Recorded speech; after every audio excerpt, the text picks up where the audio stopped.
खुदा बाप और बेटे और उल कुदुस के नाम से आमीन।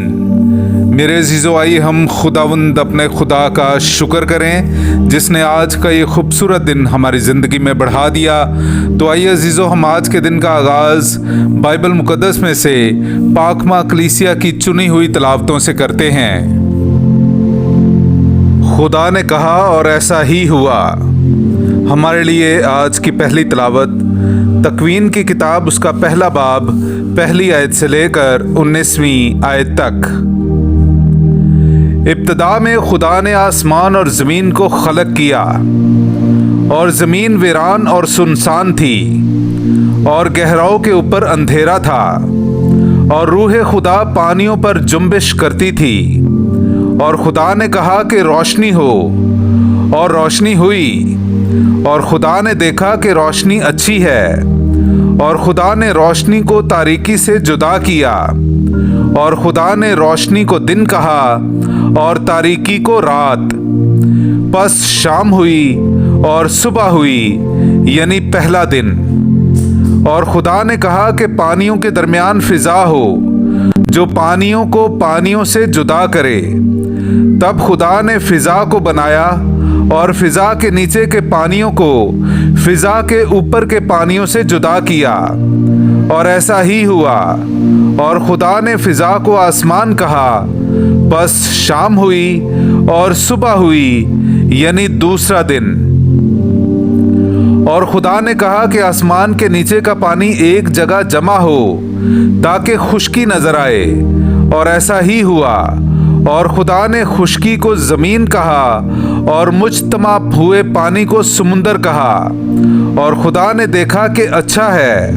और खुदा ने कहा कि ज़मीन सब्ज़ नबातात और बीजदार पौधों और फल देने वाले मेवादार दरख्तों को उनकी अपनी अपनी किस्म के मुताबिक, और जो ज़मीन पर अपने आप ही में बीज रखें, उगाए। और ऐसा ही हुआ।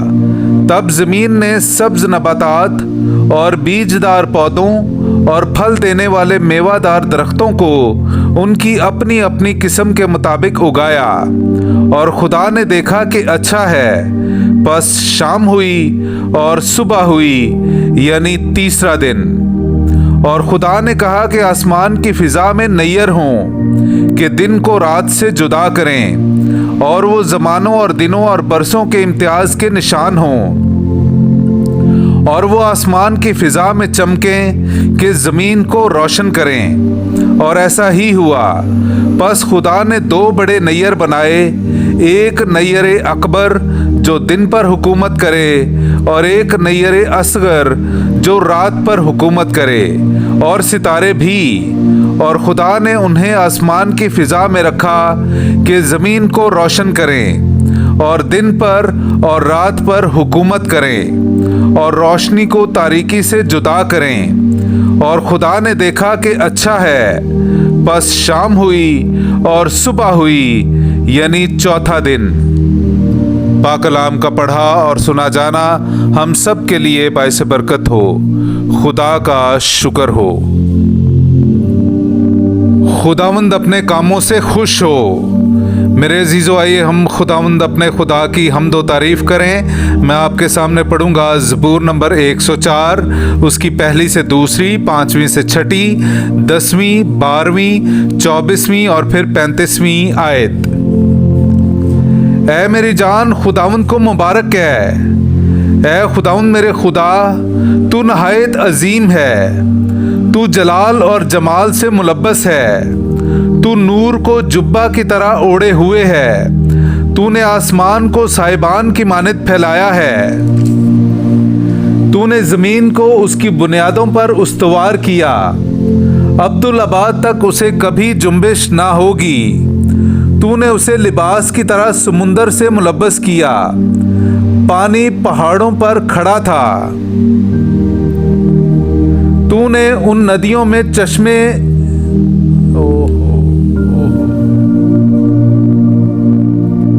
तू उन नदियों में चश्मे भेजता है जो पहाड़ों के दरमियान बहती हैं।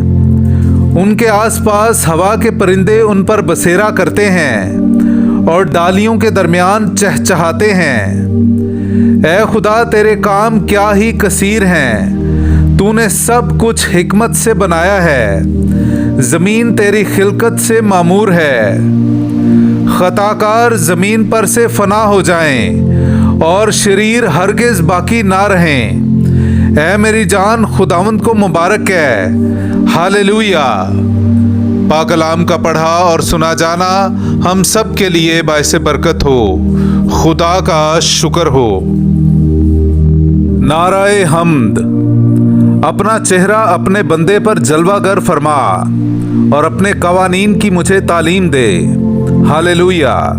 मेरे अजीजों, आइए हम आज का इंजीली इक्तबास सुनते हैं। इंजील मुकद्दस बामुताबिक मुकद्दस मरकस, उसका 6 बाब 53वीं आयत से लेकर 56वीं आयत तक। और वो पार होकर जनासरत के इलाके में पहुंचे तो लंगर डाला।